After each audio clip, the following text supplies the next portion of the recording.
Dear student, welcome back again in our today's session. So as you can see that today I am going to discuss about on the topic methods of data collection. So without further ado, let's start our today's topic. So as you can see that first we will understand about the data collection methods. So basically data collection is a very essential and a very crucial step in research because it providing the foundation for analysis and decision making. Data can be gathered from the various sources which are typically categorized into a published and unpublished sources. Understanding these sources and help the researchers to select the most reliable and relevant data for their studies.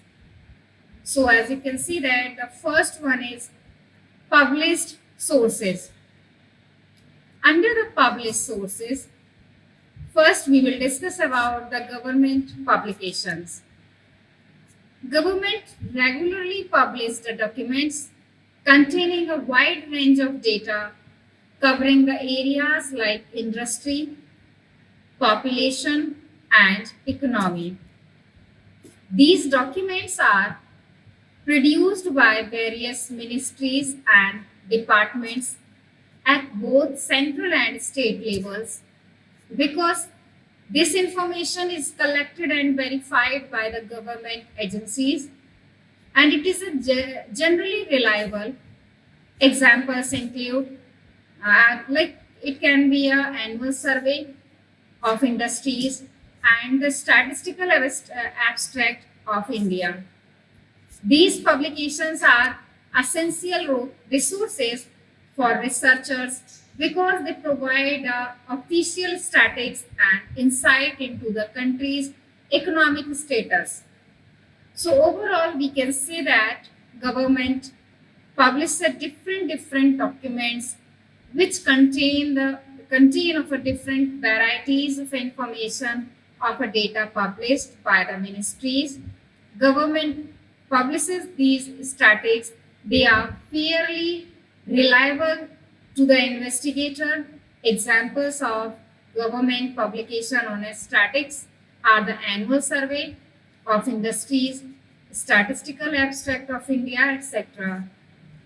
Now, the second one is semi-government publications. So if we talk about the semi-government publications, so different semi-government bodies are also publish the data related to the health, education, death and courts.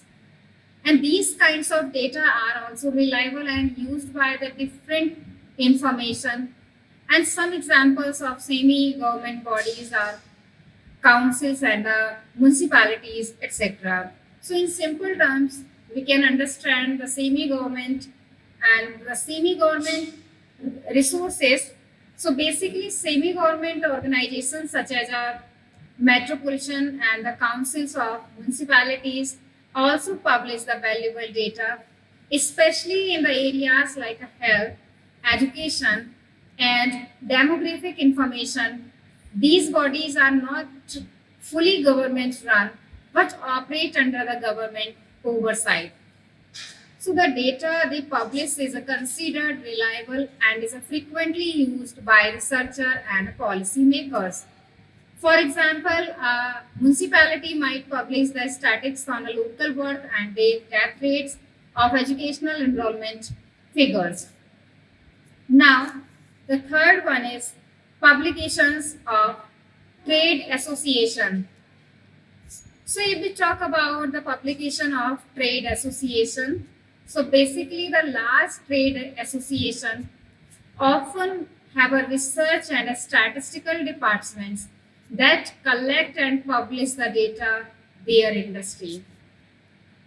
This data is a useful related to a specific aspects of trade, production and commerce.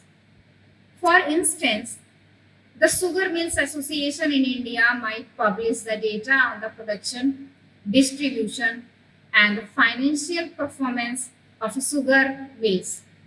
And researcher and the businessmen use this data to analyze the market trends and make the informed decision.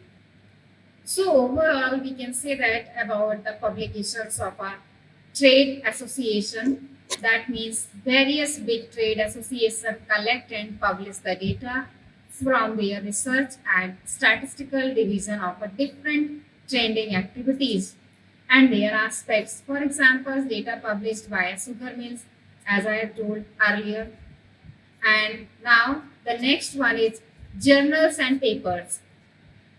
If we talk about the journals and papers, so different newspapers and magazines provide a variety of statistical data in their writing, which are used by different investigators for their studies.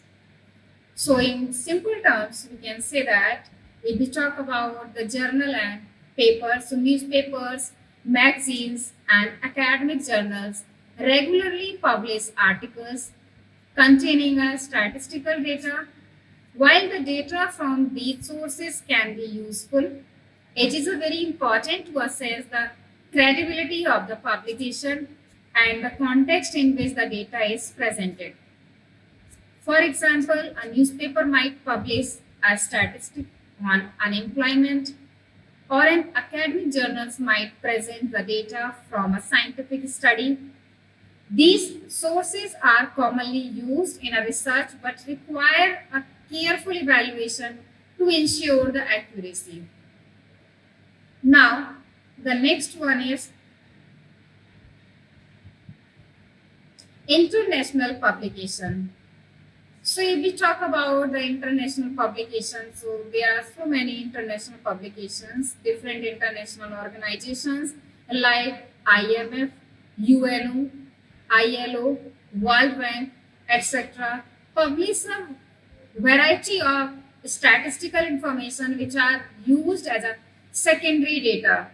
So in simple terms, we can understand the international publication, that international publication such as International Monetary Fund, it is also known as IMF, and the United Nations, it is also known as UN, and the International Labour Organization, it is also known as ILO, and the World Bank published a comprehensive data on a global issues like economic development, labor markets, and published the health. And these publications are widely used in research because they provide a reliable data and reliable and standardized, globally valid data. And for example, the World Bank might publish the data on a global poverty rates, which can be crucial for the studies on international development. Now, the next one is publication of research institution. If we talk about the publication of research institutions, so universities and the research institutions regularly publish the findings from their research projects. These publications often contain in-depth data and the findings that can be valuable for other researchers. Institutions like the National Council of Applied Economic Research and the Indian Statistical Institute publish the data on various topics such as economic performance, social trends, and the public policies. These sources are highly regarded for their academic rigor and reliability. And now we are going to talk about on the unpublished source. So basically, unpublished source, that means the data from unpublished source is also important in research.